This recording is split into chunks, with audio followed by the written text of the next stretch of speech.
میں اگر دنیا کا امیر ترین انسان بنا، اس کی بنیادی وجہ جلد فیصلہ سازی اور ایکشن لینا ہے، چاہے مجھے اس سے کروڑوں کا نقصان ہوا لیکن فائدہ اربوں میں ہوا۔ اور اگر آپ کامیابی چاہتے ہیں تو اپنی ناکامیوں کو بڑھا دیں، جلد فیصلہ کریں، ایکشن لیں۔ ناکام ہوں گے لیکن آگے بڑھیں گے۔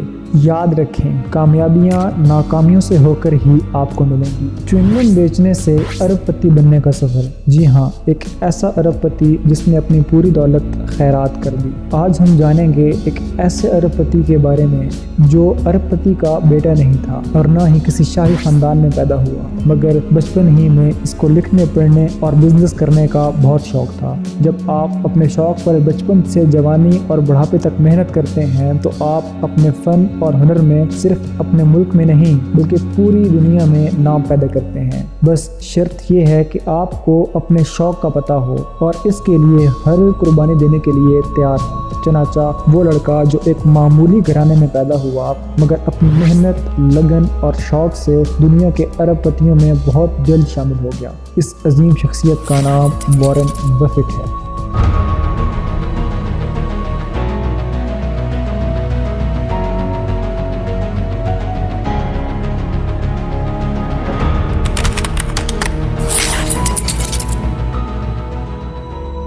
السلام علیکم فرینڈز، اردو انکور کے ناظرین کو خوش آمدید۔ وارن بفیٹ امریکہ کے اوماہا کے شہر نبراسکا میں اگست 1930 میں پیدا ہوئے۔ ان کے والد کا نام ہاورڈ بفیٹ تھا اور ان کی والدہ کا نام لیلا بفیٹ تھا۔ ان کے والد ایک سٹاک بروکر تھے اور وہ کانگریس امریکی پارلیمنٹ میں 4 مرتبہ ممبر رہ چکے تھے۔ 3 بہنوں اور اکیلے بھائی ہونے کے باوجود وارن بفیٹ نے کبھی پیار کا غلط فائدہ نہیں اٹھایا، بلکہ بچپن ہی سے بزنس کرنے اور نمبروں اور حساب کتاب میں بڑی دلچسپی رکھتے تھے۔ جب وہ محض 6 سال کے تھے تو انہوں نے اپنے دادا کے جنرل اسٹور کی دکان سے کوکا کولا کی 6 بوتلیں 25 سینٹ میں خریدی اور اسے اپنے دوستوں میں 50 سینٹ میں بیچ دیا۔ اس طرح ہر بوتل پر 5 سینٹ کا منافع کمایا۔ یہی نہیں بلکہ جب وہ 11 سال کے تھے تو انہوں نے اپنے اور اپنی بہن کے لیے ایک شیئر $83 میں خریدا، مگر قسمت نے ساتھ نہیں دیا اور ان کے خریدے ہوئے شیئر کا دام کم ہو کر $76 ہو گیا۔ اس چھوٹے سے بچے نے ہمت نہیں ہاری بلکہ صبر کیا اور انتظار کرتا رہا۔ جب شیئر $40 کا ہو گیا تو فوراً اسے بیچ دیا، مگر اس کے ایک مختصر عرصے کے بعد اس کمپنی کا شیئر $200 تک پہنچ گیا۔ وارن بفیٹ کی یہ پہلی بڑی غلطی تھی، مگر اس غلطی نے زندگی بھر کے لیے اس چھوٹی عمر میں اسے یہ سبق دے دیا کہ اگر آپ اپنا مال کہیں لگاتے ہیں تو صبر کیجیے۔ زندگی میں اگر آپ کچھ کر رہے ہیں تو اس کا رزلٹ فوراً مت ڈھونڈیے، کیونکہ انتظار کا پھل میٹھا ہوتا ہے۔ شوق اپنی جگہ اور تعلیم اپنی جگہ۔ بفیٹ جب 17 سال کے ہوئے تو واشنگٹن ڈی سی کے ووڈرو ولسن ہائی اسکول کا ایگزام پاس کیا۔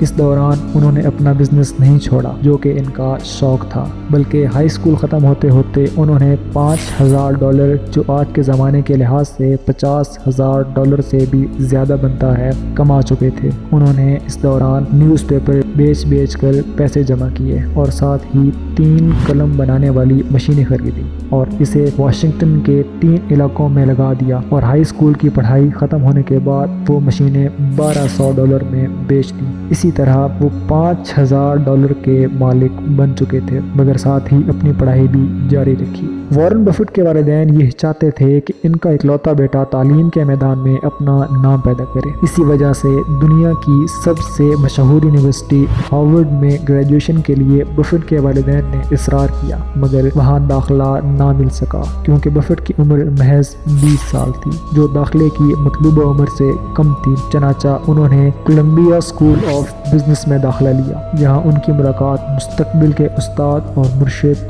بزنس پارٹنر مسٹر بین گراہم سے ہوئی، جو اسی کالج میں پروفیسر تھے۔ دوستوں، اگر آپ کو ایک شاندار کامیابی حاصل کرنی ہے اور اپنے شوق کو پروان چڑھانا ہے تو آپ کو اپنے سفر میں ایک بہترین استاد اور مخلص گائیڈر کی ضرورت لازمی ہوتی ہے، تبھی جا کر آپ تیزی کے ساتھ اپنے اہداف کو حاصل کر سکتے ہیں۔ اور وارن بفیٹ کے لیے بین گراہم وہی شخص تھے جنہوں نے ان کی زندگی بدل کر رکھ دی۔ اس کے بعد انہوں نے یونیورسٹی آف نبراسکا سے بزنس ایڈمنسٹریشن میں گریجویٹ کی ڈگری حاصل کی۔ پھر 1951 میں کولمبیا بزنس اسکول میں ماسٹر ڈگری حاصل کی، جہاں اپنے دور کے عظیم پروفیسر، مصنف اور انویسٹر بنجامن گراہم اور ڈیوڈ ووڈ سے فیضیاب ہوئے۔ اپنی تعلیم مکمل کرنے کے بعد وارن بفیٹ نے اپنے والد کی کمپنی بفیٹ فاک اینڈ کو میں 1951 سے 1954 تک انویسٹمنٹ سیلز مین کے طور پر کام کیا، مگر اس وقت تک وہ اپنی تعلیم کے ساتھ ساتھ بزنس بھی کرتے رہے اور $10,000 تک جمع کر لیا۔ 1954 میں انہوں نے 12,000 سالانہ تنخواہ پر بنجامن گراہم کے ساتھ کام کرنا شروع کیا۔ بنجامن گراہم اپنے دور کے ایک عظیم سرمایہ کار اور علم معاشیات کے ماہر پروفیسر تھے۔ وارن بفیٹ اپنے مالک کی بہت سی سرمایہ کاری کے اصولوں سے اختلاف کرتے تھے۔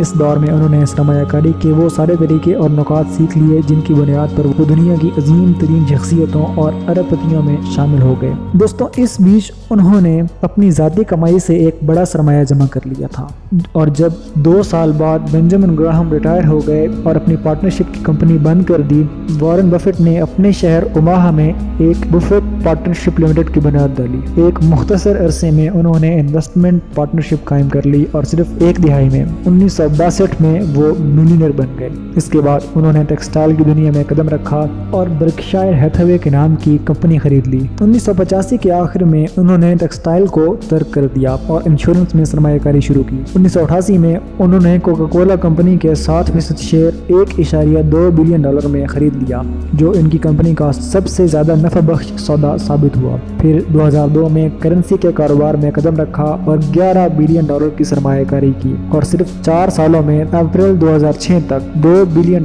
کما لیے۔ 2008 میں انہوں نے بل گیٹس، جو کہ دنیا کے نمبر 1 ارب پتی تھے، ان کو پیچھے چھوڑ دیا اور دنیا کے نمبر 1 ارب پتی بن گئے۔ اس وقت ان کی دولت کا تخمینہ تقریباً $62 بلین لگایا گیا۔ اس کے دوسرے سال ہی دوبارہ وارن بفیٹ دوسرے نمبر پر آ گئے، جبکہ بل گیٹس دنیا کے پہلے امیر ترین شخص بن گئے۔ دوستوں، وارن بفیٹ امیر تو تھے ہی، لیکن ان کو جو چیز سب سے زیادہ خاص بناتی تھی اور منفرد بناتی تھی وہ یہ تھی کہ انہوں نے اربوں روپے کما کر بھی اپنی ذات اور اپنی اولاد پر خرچ نہ کیا، اور نہ ہی اپنے آنے والی نسلوں کے لیے اسے جمع کیا، بلکہ اپنی دولت کا بیشتر حصہ خیرات کر دیا۔ ان کا ایک قول ہے کہ if you get to my age in life and nobody thinks well of you, I don't care how big your bank account is, your life is a disaster۔ جس کا مطلب ہے اگر تم میری عمر تک پہنچتے ہو اور کوئی تمہارے بارے میں اچھا نہیں سوچتا تو تمہارے بینک اکاؤنٹ میں کتنے پیسے ہی کیوں نہ ہوں، اس سے مجھے کوئی مطلب نہیں، تمہاری زندگی ایک تباہی ہے۔